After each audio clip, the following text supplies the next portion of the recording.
only, I yield the customary 30 minutes to the gentleman from Massachusetts, pending which I yield myself such time. The gentleman will suspend. The gentleman from Virginia is recognized for 1 hour. Thank you, Mr. Speaker. For the purpose of debate only, I yield the customary 30 minutes to the gentleman from Massachusetts, pending which I yield myself such time as I may consume. During consideration of this resolution, all time yielded is for the purpose of debate only. Mr. Speaker, I further ask unanimous consent that all members have 5 legislative days in which to revise and extend their remarks. Without objection. Last night, the Rules Committee met and reported out a rule for one measure, H.R. 27, the HALT Fentanyl Act, under a structured rule. The rule provides for 1 hour of debate equally divided and controlled by the chair and ranking minority member of the Committee of Energy and Commerce or their respective designees, and provides one motion to recommit. As most members know, unfortunately, we all know somebody who's been affected by the drug overdose epidemic plaguing our country. According to the Center for Disease Control and Prevention, in 2023, there were more than 107,000 overdose deaths that occurred in the United States.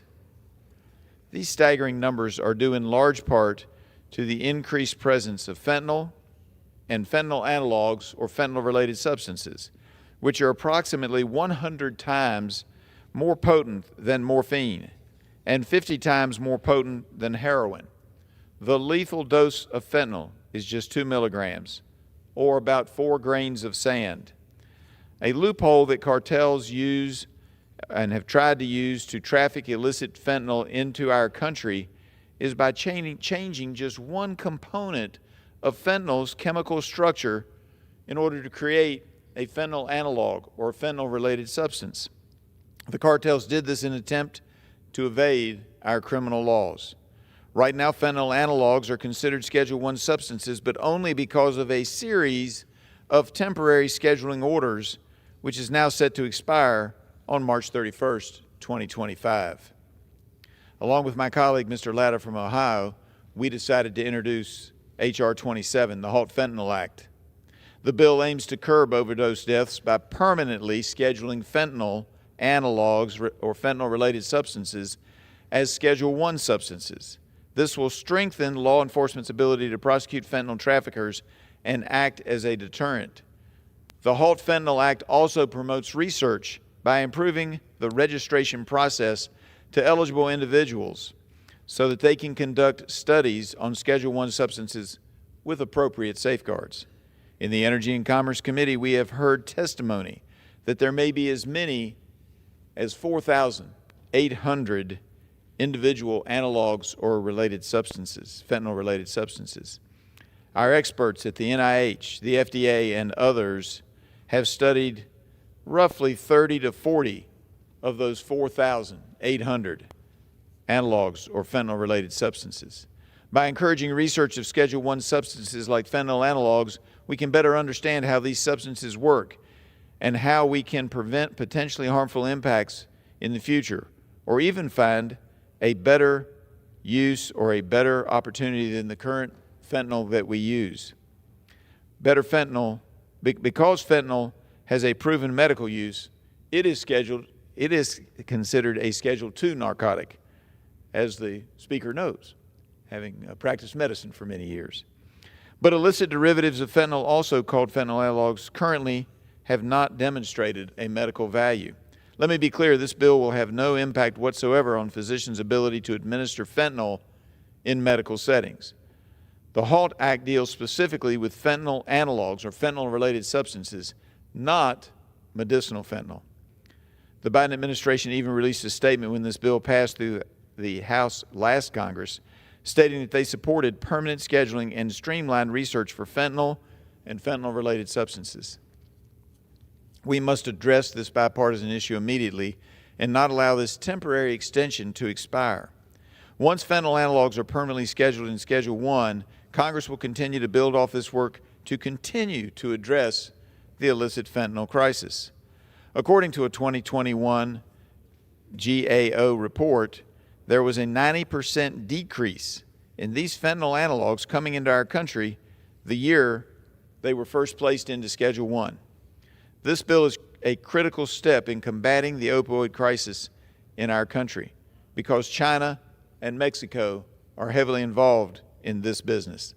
China is sending the precursors of fentanyl and fentanyl analogs to the cartels in Mexico, who are then bringing it across our border. By making these analogs permanently Schedule 1, it removes the incentive for the cartels to traffic these analogs or fentanyl-related substance drugs into our country.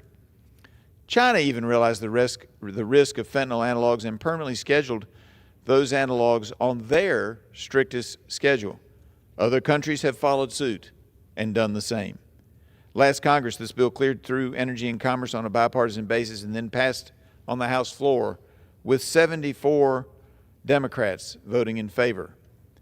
The bill has the support of many law enforcement agencies and other entities calling for the need to pass the bill as it is. We must act quickly to make the scheduling order permanent before it expires again at the end of March. Mr. Speaker, I reserve the remainder of my time. Gentleman from Virginia reserves. The gentleman from Massachusetts is recognized. Well, thank you, Mr. Speaker, and I want to thank the gentleman from Virginia for yielding me the customary 30 minutes, and I yield myself such time as I may consume.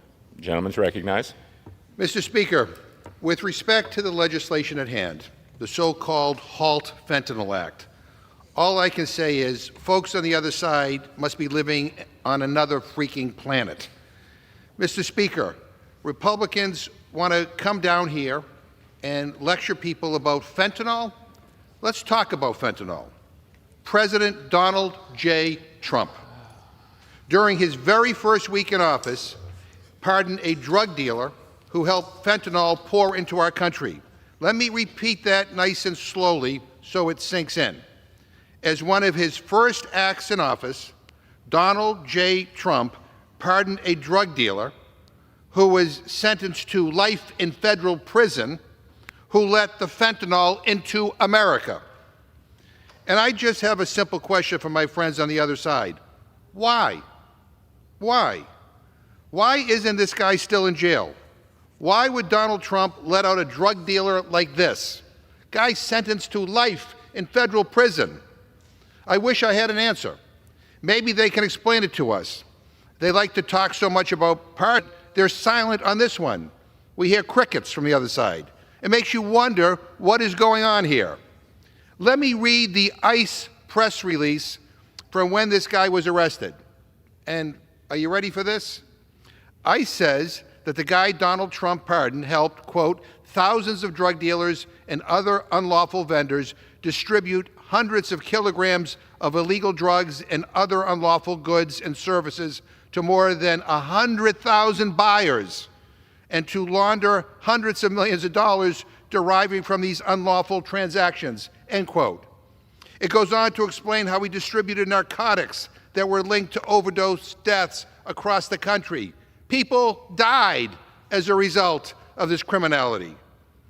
This is a guy who made the cartels rich, who made it easier for China to mail fentanyl into our country, who let the drugs pour into our communities, tearing families apart, getting people sick, exposing people to danger, causing numerous deaths. And he was pardoned. He was pardoned by Donald Trump. And it takes a lot of nerve, Mr. Speaker, a lot of nerve to let out the fentanyl guy and then come down here with a straight face and tell people that we're all about stopping drugs into America. And let's not get started about the funding freeze that Trump is trying to put into place. Trump wants to block hundreds of billions of dollars in bipartisan funding for law enforcement, including blocking money going after fentanyl, state and local law enforcement assistance, the Substance Abuse and Mental Health Services Administration, the High-Intensity Drug Trafficking Areas Program. Republicans are in court right now fighting to gut it all. And why are they doing this? Why are they doing this? The answer is very simple, actually. They are stealing taxpayer dollars. Republicans want to steal from you, the American people, to give Elon and Trump more tax breaks, more tax write-offs for their private jets, their mansions, islands, and yachts. It's corruption. Good old-fashioned, plain and simple corruption.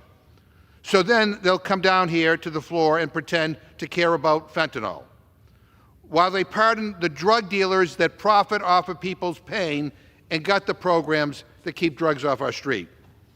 And you know what, Mr. Speaker? Let's talk about those tariffs.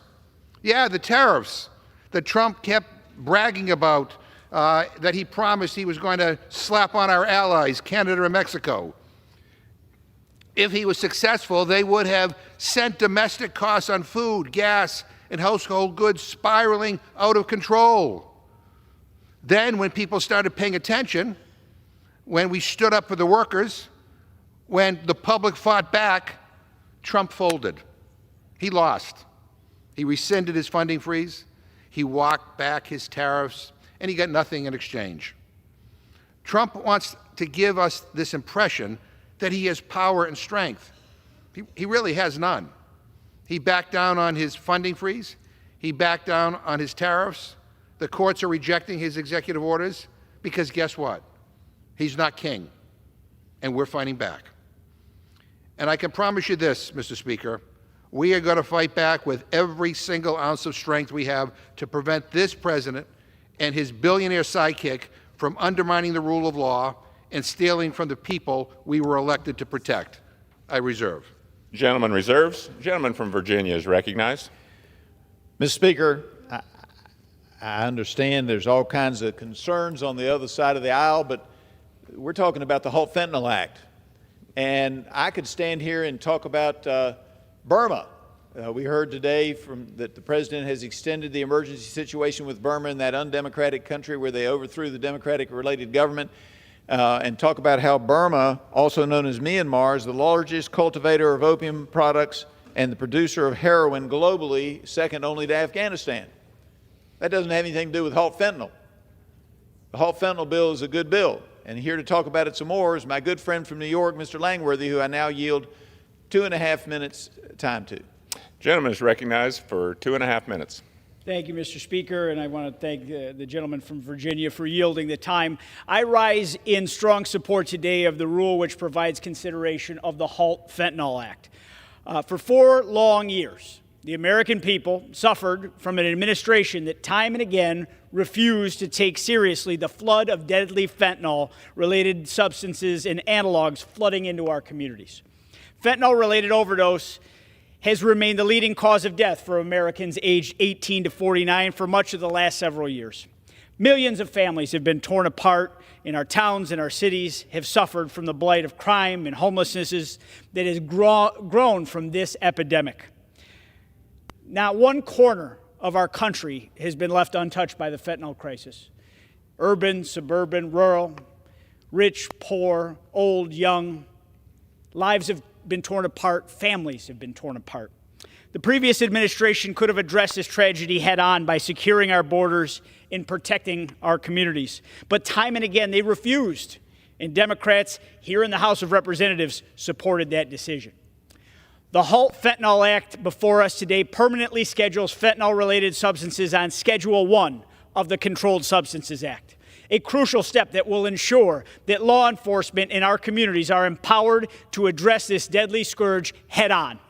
To my colleagues on the other side of the aisle who spent years cheering at an administration that allowed the flood of these substances to pour in from our southern border unchecked, now is your time to support one important step in combating the epidemic that has taken too many lives and destroyed too many homes and communities. I strongly support the legislation under this rule today, Mr. Speaker, and I'm proud to be a co-sponsor of the HALT Fentanyl Act, and I yield back the remainder Gentleman of my time. from New York yields back. Gentleman from reserves. Virginia reserves. The gentleman from Massachusetts is recognized. Mr. Speaker, no response from either gentleman about why it was okay for Trump to pardon the guy who let the fentanyl into this country, who made hundreds of millions of dollars off of fentanyl.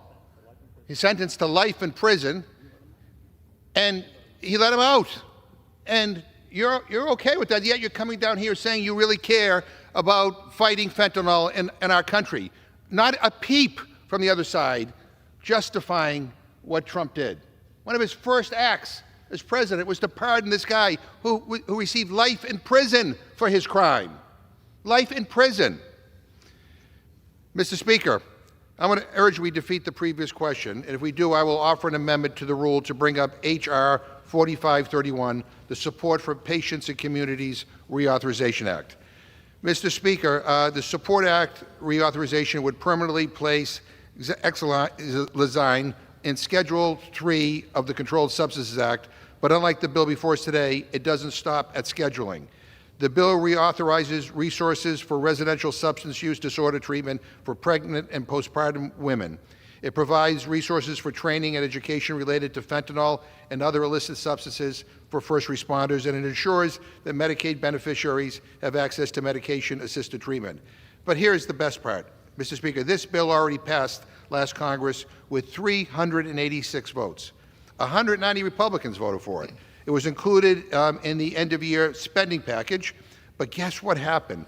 Guess what happened? Elon Musk tanked that deal for reasons that no one seems to be able to explain to me, and this good bill was never signed into law.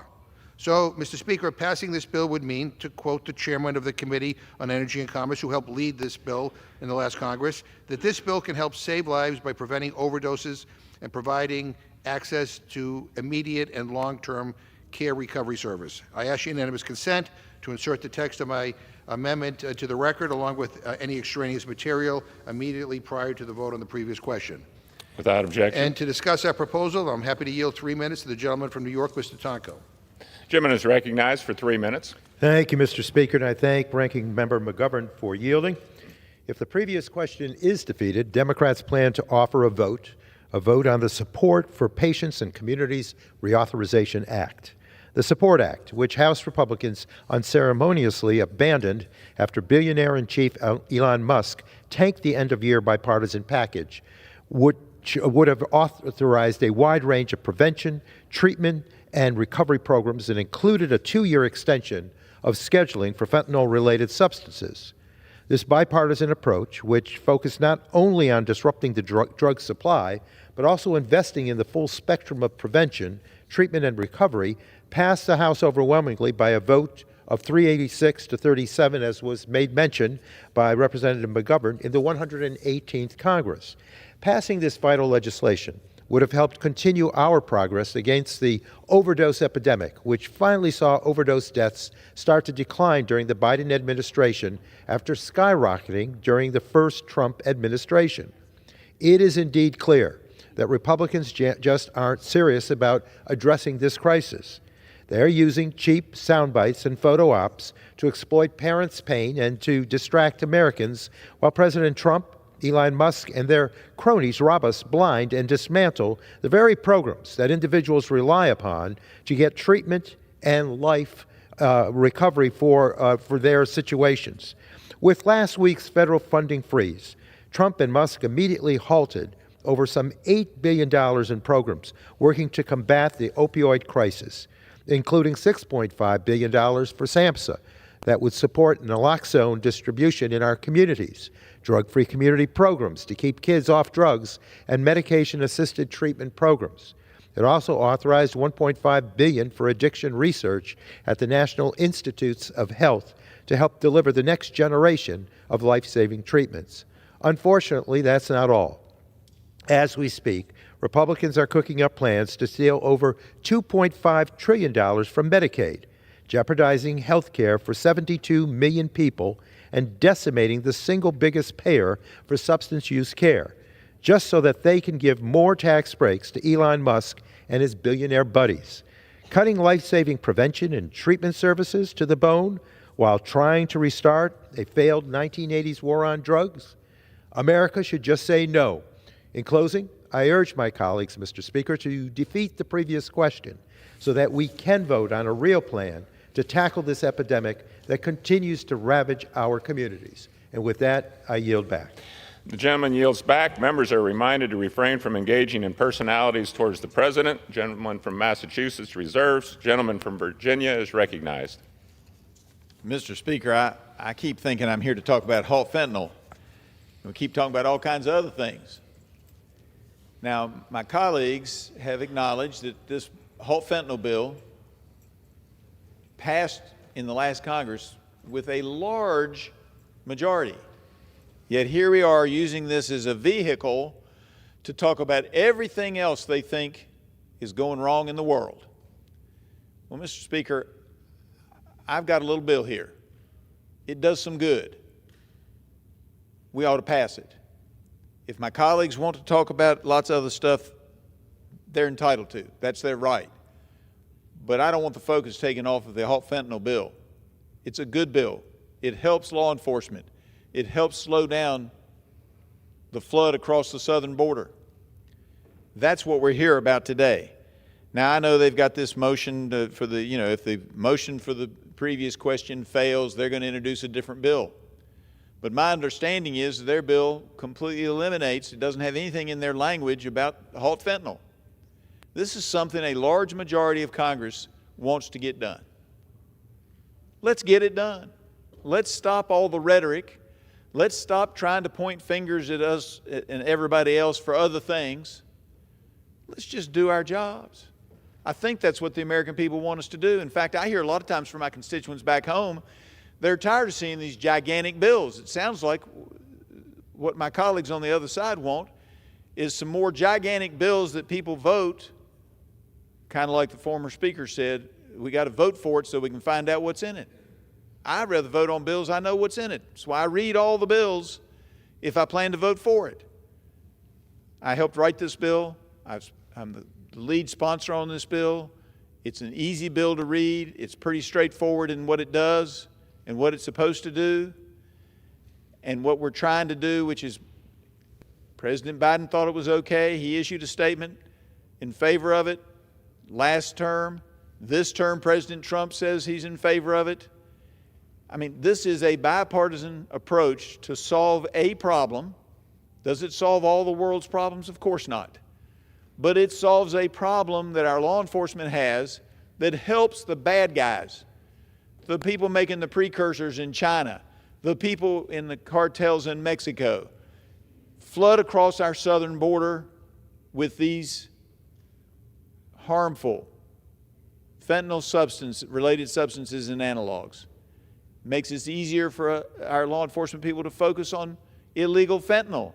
Now, fentanyl is legal for medicinal purposes, and it will be even after this bill. And then there's something else that they haven't mentioned, and I mentioned it briefly, but I want to talk about it a little bit further, Mr. Speaker. And that is the component in this bill that allows for research on the 4,800 other related substances or analogs that we believe are out there. And it's a rough number. Nobody knows till they get in and start experimenting, but we heard that testimony in the Energy and Commerce Committee. Because there might be some benefit to some other analog. There might be some benefit. There might be. But we don't want it out there on our streets until we know, or being used in medicinal reasons, until we know for sure that it does something positive for society. Right now, all the analogs that we've seen are either inert or just as bad as illegal use of fentanyl. And so this bill needs to be passed. I understand they don't want to talk about this. They want to talk about everything else. But that's not why we're here today. And when I came to Congress, I pledged to read the bills. I pledged to talk about what it is we're talking about today and not talk about everything else in the world that I think we might be able to fix someday or that we might ought to do someday. There's a process for that.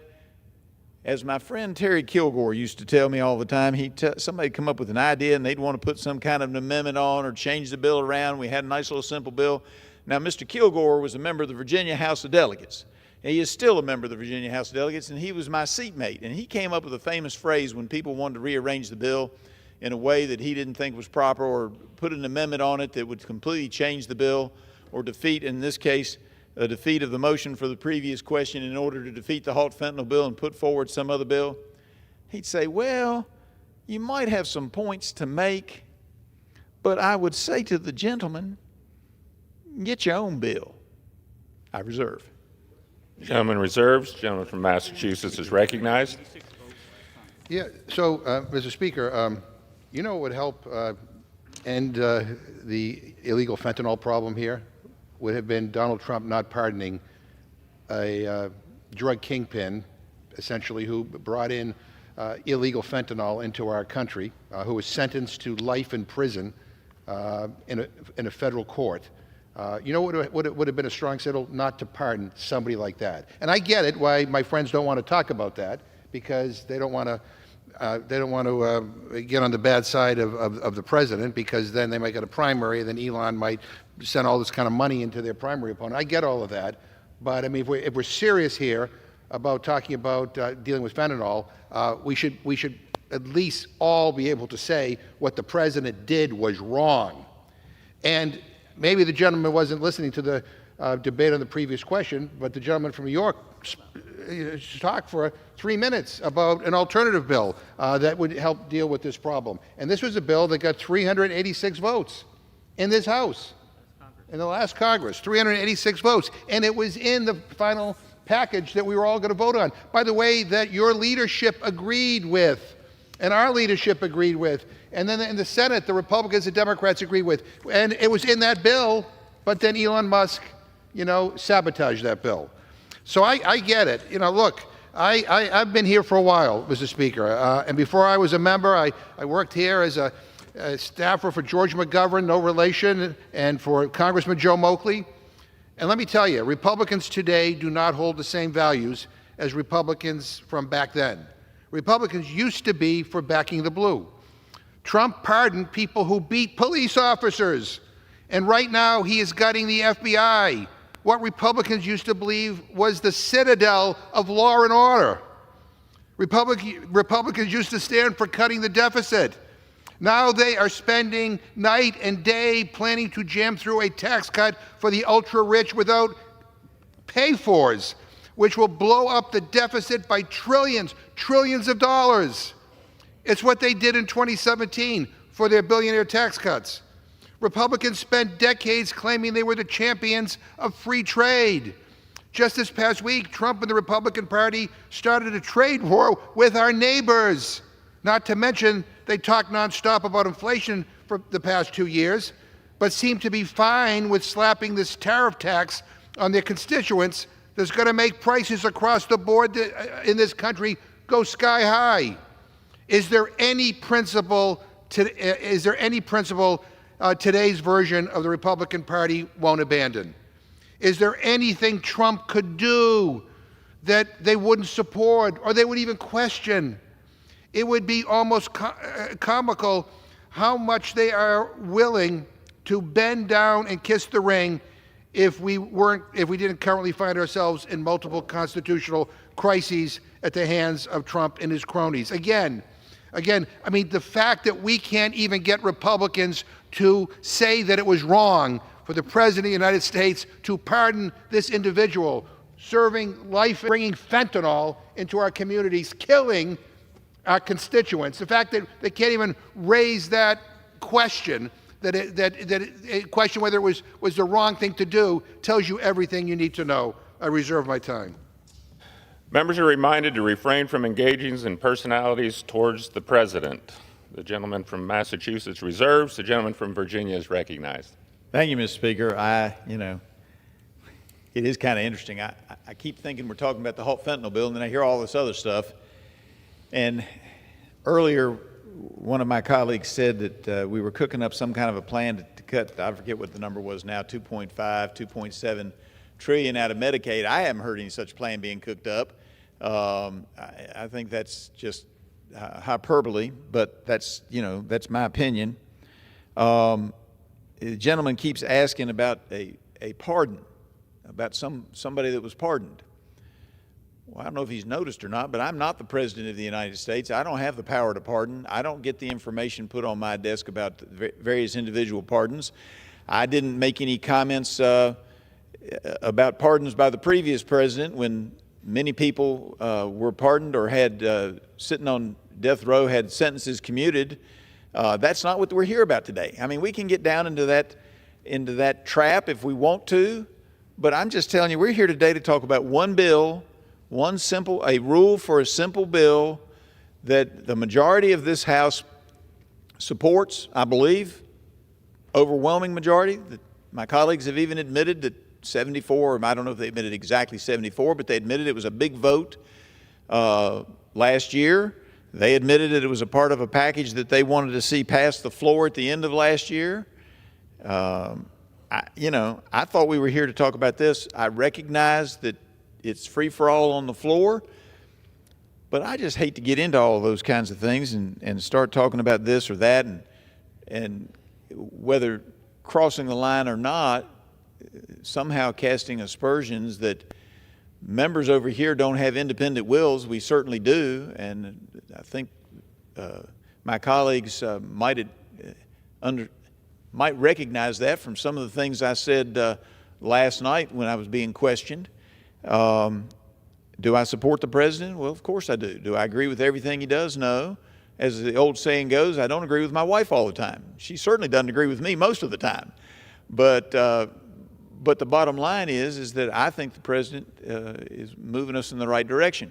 And one of those right directions would be to pass the HALT Fentanyl bill. Another is closing down the border, shutting that border down. I mean, you want to talk about drugs coming across our southern border, and you want to point to an individual that you think was a primary responsible for some of that.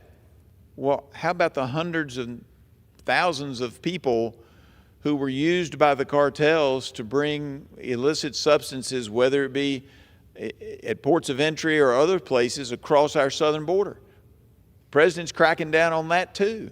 But that's not what this bill's about. This bill is about making sure that when our law enforcement officers arrest somebody and their preliminary examination indicates that what they have is significant or even a small amount, but generally significant amounts of a fentanyl-related substance, that when they go to court, they don't have somebody arguing in court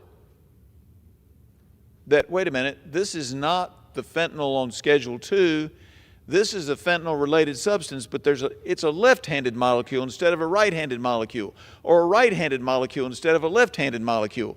Those are kinds of arguments that I can tell you as a former defense attorney, I love those kinds of arguments. But as a congressman, it's our job to shut those arguments down. HALT Fentanyl stops those arguments from being made in court, which are basically spurious attempts to help drug dealers. Now, I know my colleagues are not trying to help drug dealers. They're just here to try to make some other points today. But let's talk about this bill and the good that this bill can do. I mean, they brought up substituting this bill with the Support Act. I'm a co-sponsor of the Support Act.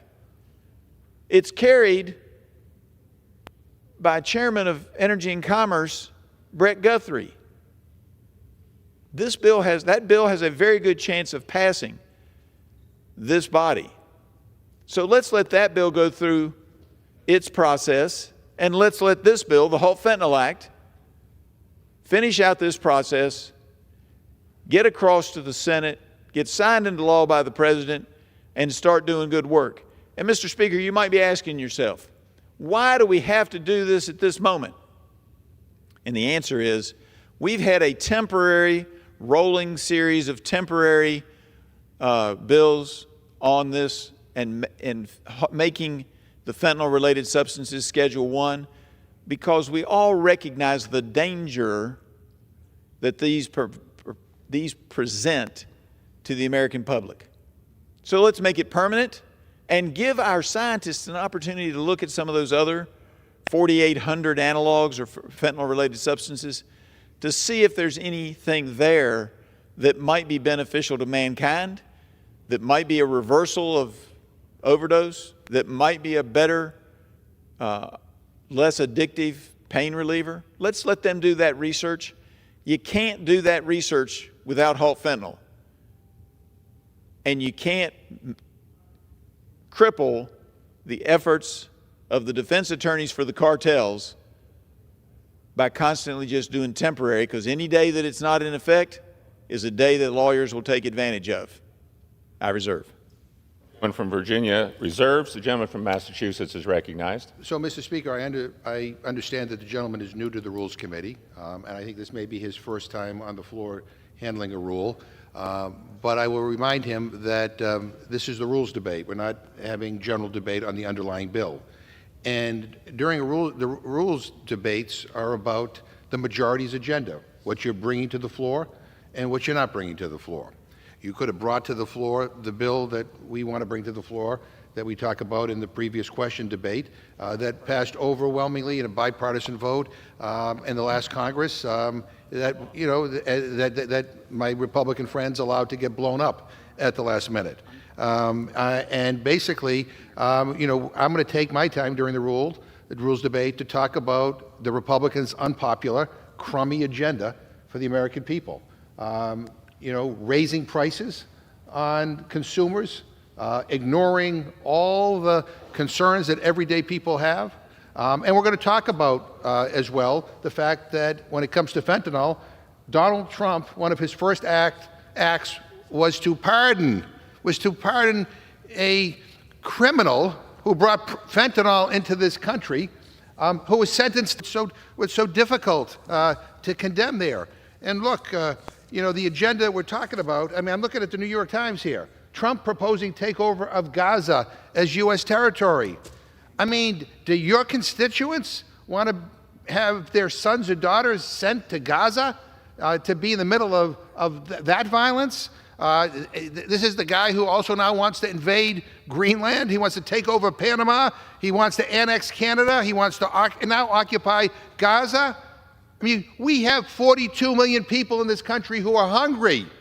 Whatever happened to America First? Whatever happened to helping people in this country? Whatever happened to lowering prices? And instead we get this. This is like a warmonger here. Come on. And again, we had an agreement on a bipartisan bill that would address the underlying concerns that the gentleman raises here, and yet it was blown up at the last minute. So the rule debate is about your agenda. It is about the crappy agenda of this majority in the House of Representatives who is not fighting for regular people, not fighting for the people that I represent, but instead are doing the bidding for the billionaires like Elon Musk and others. Mr. Speaker, I yield 3 minutes to the gentlewoman from New Mexico, the distinguished member of the Rules Committee, Ms. Ledger Fernandez. The gentlelady is recognized for 3 minutes. Mr. Speaker, we are in a moment of constitutional crisis. These days will define what we stand for. They will define who we stand with. Yet in this time of crisis, Republicans are rearranging deck chairs on the Titanic. Republicans are using the precious floor time we are given to put down watered-down fentanyl bills like the one in this rule. But let's remember that all of these bills require a federal agency to enforce it. Let me remind my Republican colleagues that their president granted Elon Musk the authority to dismantle our federal agencies. Musk and his DOGE, I like to call it dodgy because they seem to dodge any kind of authority and accountability. They are intent on destroying our federal government and the essential services it provides. Mr. Speaker, I'd like to remind my colleagues to remember their power, remember their constitutional duty.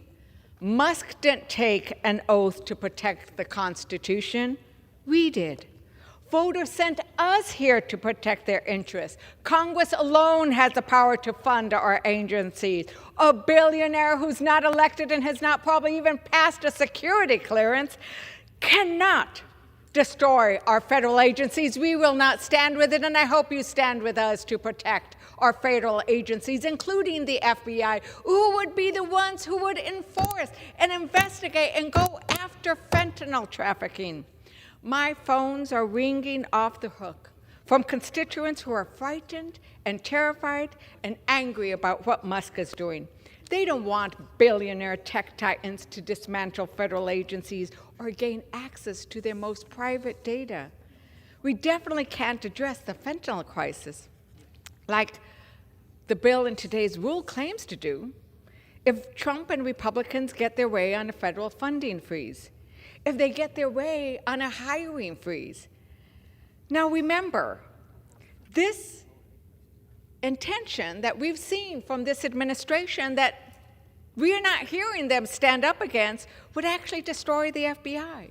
It would take away funds from addiction treatment, which would be essential to save lives.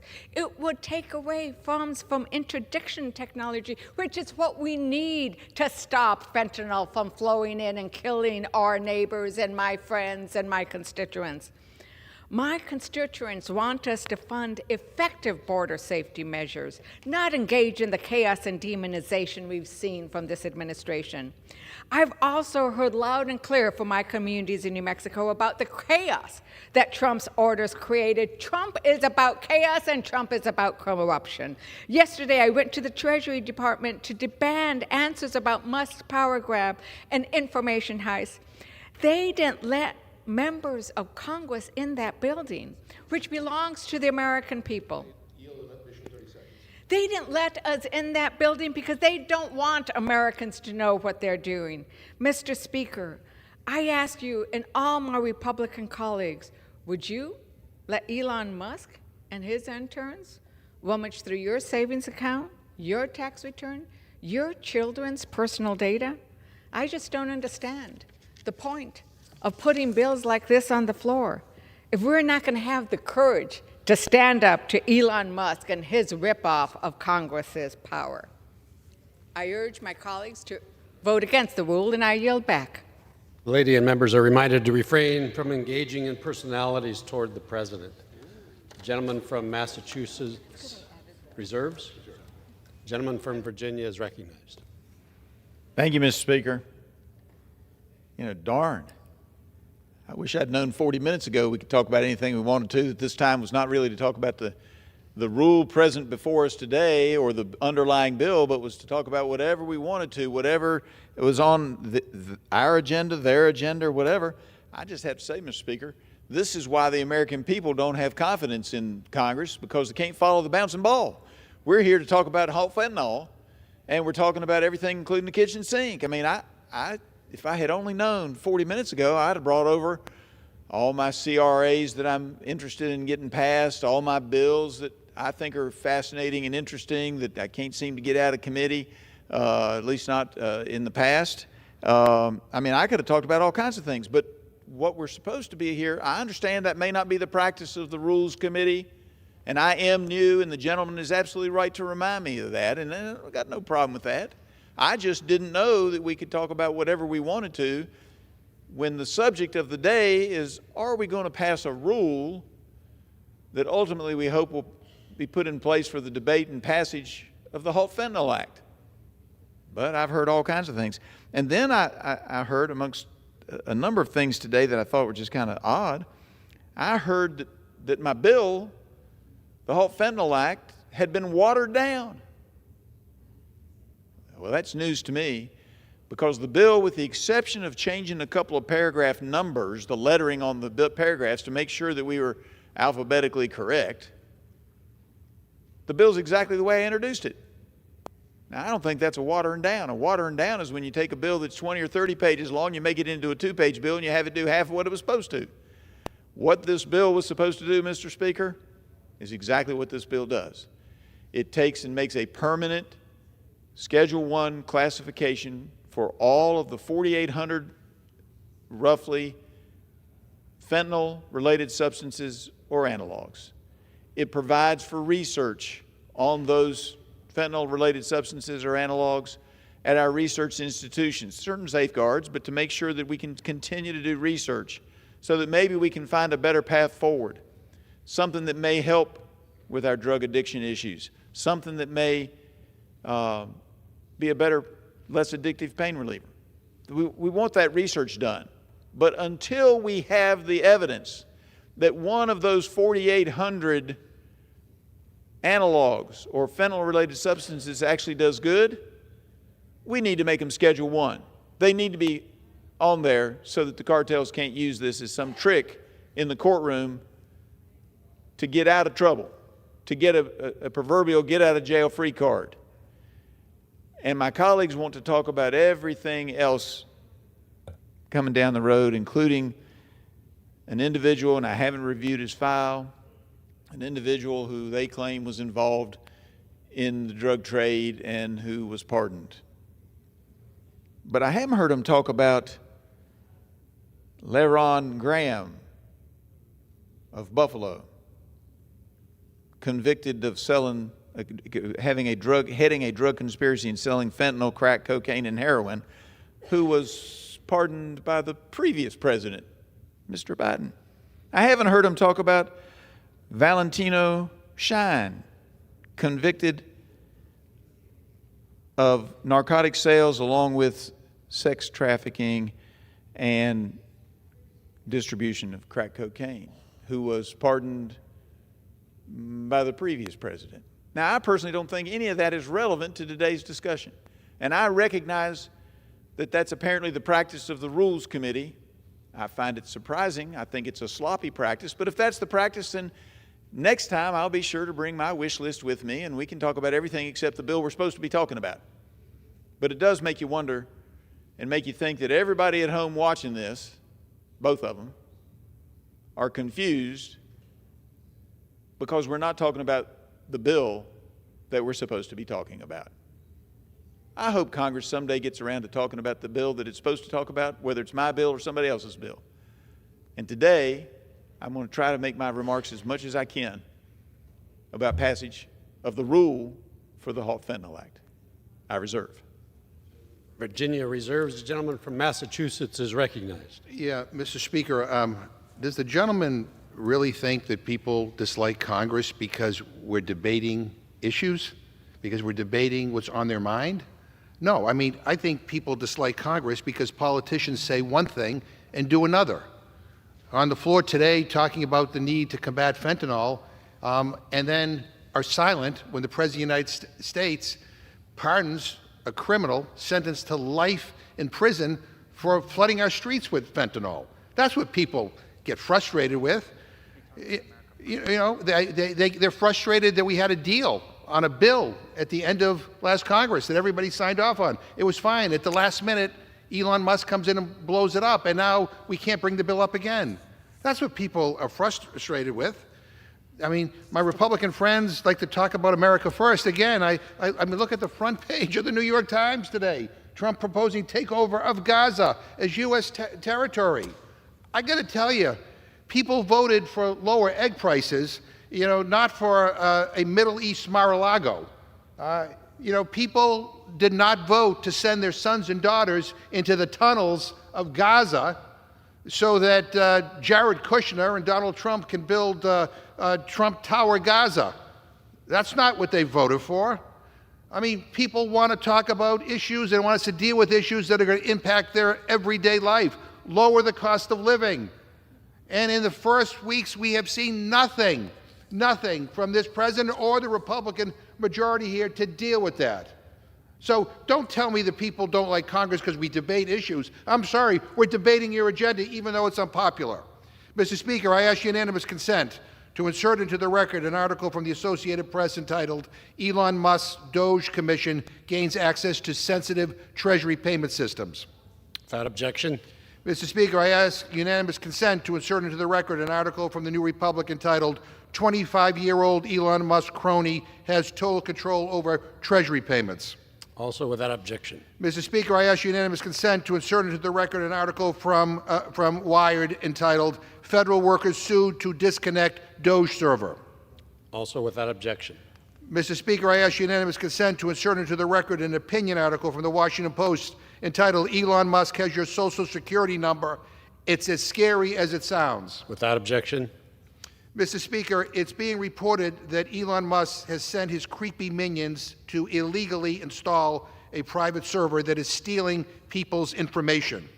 They are using it to skirt laws about sensitive and possibly even classified information, giving them access to people's social security numbers, home addresses, and more. What is happening is a crime, plain and simple. It's a crime. The Privacy Act of 1974, the Federal Information Security Management Act of 2002, Computer Fraud and Abuse Act, as well as provisions of the Internal Revenue Code. Elon says it's a crime to expose who he has put in charge of the federal government. No, Elon, No, it is a crime to hide that from the American people. And I, for one, am not going to stand by while he gets his grubby little billionaire hands all over our parents' and grandparents' Social Security checks. And he better believe that he's going to be held accountable for all of this. The truth is coming out. He is stealing from the American people, and we are not going to let him do it. I reserve my time. The gentleman from Massachusetts reserves. The gentleman from Virginia is recognized. Mr. Speaker, I am prepared to close, and so I will offer the opportunity for whatever comments the gentleman from Massachusetts has remaining. Gentleman reserves. Gentleman from Massachusetts. How much time do I have remaining, Mr. Speaker? You have 6 minutes, Mr. Okay, I'm not prepared to close yet, Mr. Speaker. The gentleman brought up some pardons, and and a few minutes ago I talked about how Trump pardoned a drug trafficker who let fentanyl pour into our country. But let's not forget he also pardoned over 1,000 people who beat cops and tried to kill them on January 6th. And the last time I was on the floor, I went through some of the worst offenders he pardoned. Since then, we've learned even more about these convicted felons, these violent criminals, who are now roaming free in our communities thanks to Donald Trump and the Republicans. Matthew Huddle, a man with 12 prior criminal convictions, including a shocking case where he pled guilty to brutally hitting his 3-year-old son, leaving bruises all over the child's backside and neck. And after he was pardoned by Trump, Huddle went back to Indiana, where he was killed during a violent confrontation with law enforcement. A child abuser with a history of violence who put law enforcement in danger again after he was pardoned by Donald Trump. Theodore Middendorf, accused of sexually assaulting a 7-year-old child. Middendorf pled guilty to this horrific crime in 2024 and was sentenced to 19 years in prison. But that wasn't all. He also pled guilty to destroying government property using a flagpole as a weapon during the Capitol riot. And for that, he was pardoned by Donald Trump. Peter Schwartz, a man with 30 prior criminal convictions, including assaulting his wife, biting her, and repeatedly punching her. The same man attacked police officers on January 6 with pepper spray, a repeat offender, pardoned by Donald Trump. Andrew Tack, who was arrested in 2016 for soliciting a minor online for sex, but his criminal history didn't stop there. He assaulted police officers with bear spray and a metal whip on January 6, another repeat offender, pardoned by Donald Trump. Casey Hopkins, who has a criminal history so disturbing it's hard to stomach. In 2002, he was convicted of forcible rape, where he choked his victim to the point of impairing her vision. This is the same man who has prior convictions for assaulting law enforcement and possessing controlled substances. He was here on January 6th, and he was pardoned by Donald Trump. David Daniel, who is facing charges for producing and possessing child pornography, disturbingly involving 2 young girls in his own family. Police officers found evidence of child sexual abuse while they searched his home in connection with his arrest for assaulting police officers on January 6th. He may have his sexual charges thrown out thanks to the fact that he was pardoned by Donald Trump. Because of Donald Trump and the Republicans, we have child sex predators, domestic abusers, and violent criminals unleashed back onto our streets. I have to ask, how many American parents are sleeping easier tonight knowing these criminals are out there walking free thanks to Donald Trump? This is stomach-churning. And it doesn't even stop there. We also have January 6th perpetrators who have been rearrested. Yes, rearrested on new charges even after being pardoned. Daniel Ball, a convicted felon because of his involvement in the Capitol insurrection. He was pardoned by Donald Trump on January 20th, only to be rearrested 2 days later on gun charges. And now Trump is going after the law enforcement officers who helped put these criminals away. America, your president is purging the police of anyone not loyal to him. Think about that. Let that sink in, because these are the actions of a fascist. More than half a dozen senior FBI executives have been ordered to retire or be fired by Monday. The acting director of the FBI said that the list of names of those involved in the Capitol riot investigations could number in the thousands. How many police officers will Trump fire? How does any of this make any of us more safe? My colleagues need to wake up. I mean, purging the police of anyone who goes after criminals. How We know how this ends. We know what the message this sends is. Trump is telling America that violence is fine as long as his people do it. Republicans are releasing violent child predators, domestic abusers, and sexual offenders back into our communities, and at the same time investigating and firing the real law enforcement officers, the heroes who are actually upholding the rule of law. And guess what? I won't be complicit. They are about to run into a massive wall of resistance, and that wall is us. I reserve. Members are reminded to direct their remarks to the chair, also to refrain from engaging in personalities toward the president. Gentleman from Massachusetts reserves. The gentleman from Virginia is recognized. I reserve, prepared to close. Gentleman from Virginia reserves and is prepared to close. The gentleman from Massachusetts is recognized. Mr. Speaker, I have so much more I want to say, but look, this all really boils down to one question. Whose side are you on, Mr. Speaker? Whose side are you on? Are you on the side of the American people or the billionaires who are stealing from them? Are you on the side of law enforcement or the guy who pardoned the drug dealer who let in all the fentanyl? Are you on the side of workers or the robber barons who want to fleece people out of their paycheck and rob them of their hard-earned benefits? Are you on the side of the American taxpayers or Elon Musk, a Nepo baby who sucks up government subsidies and uses tax money to enrich himself while spreading hate and lies on his broken website? Democrats know what side we are on. We are on the side of the people, and we are going to continue to show up, and we're going to continue to fight back. I urge everybody to vote no on this rule. I yield back. Gentleman yields. The gentleman from Virginia is recognized to close. Mr. Speaker, I just have to say that I am appalled. I understand they get the right to say whatever they want to during this time of the debate on the rule on the HALT Fentanyl Act. I understand that. But to say that you've got to choose what side you're on and then bring up Elon Musk and then say vote no, this bill has nothing to do with Elon Musk. This bill is about fentanyl-related substances and fentanyl analogs. It perplexes me, other than it's an attempt to confuse everybody what this bill's about, as to why, if they want to make all those statements, they can, but I would think they'd be in favor of getting this bill done. Because if you're going to choose to say whose side are you on with this bill, you're making a choice. You're making a choice to say we have an opportunity today, right here and now, to pass a rule, and then tomorrow to pass a bill that will make a step forward in stopping the cartels, in stopping the Chinese precursors, in stopping the folks who are doing the bad things in our country and in other countries from bringing their substances into this country and trying to use a gimmick, a chemical technique, saying, well, it's not really fentanyl, it's a fentanyl analog, and get around our laws. That's what this bill is about. And every member ought to be in favor of that. And why you wouldn't be in favor of at least bringing that bill to the floor and having a vote on it is beyond me, because if we're choosing sides, I'm going to choose to take a step forward. I'm going to take a step forward to try to stop this scourge of fentanyl poisoning, fentanyl analog poisoning, fentanyl-related substances coming into our country. That's the side I'm going to choose.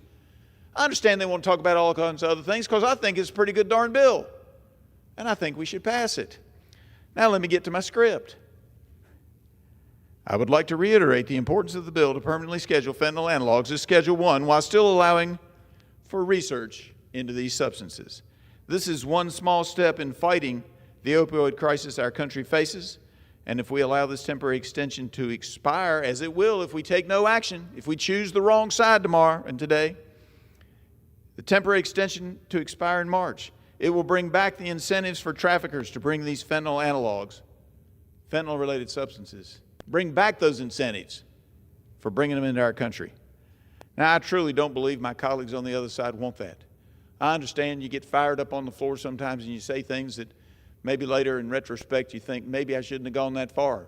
But if we're going to choose sides, I urge everybody to pass the rule and choose the sides of stopping the fentanyl scourge in our country, the fentanyl analog scourge in our country, and urge the passage of this rule and for final passage of the underlying bill. Mr. Speaker, I yield back the balance of my time and move the previous question on the resolution. The gentleman from Virginia yields. The question is on ordering the previous question on the resolution. Those in favor say aye. Those opposed, no. In the opinion of the chair, the ayes have it. Mr. Speaker, For what purpose does the gentleman from Massachusetts I ask seek for the yeas and recognition? nays. The yeas and nays are requested. Those favoring a vote by the yeas and nays will rise. A sufficient number having risen, the yeas and nays are ordered. Pursuant to Clause 8 of Rule 20, further proceedings on the question will be postponed.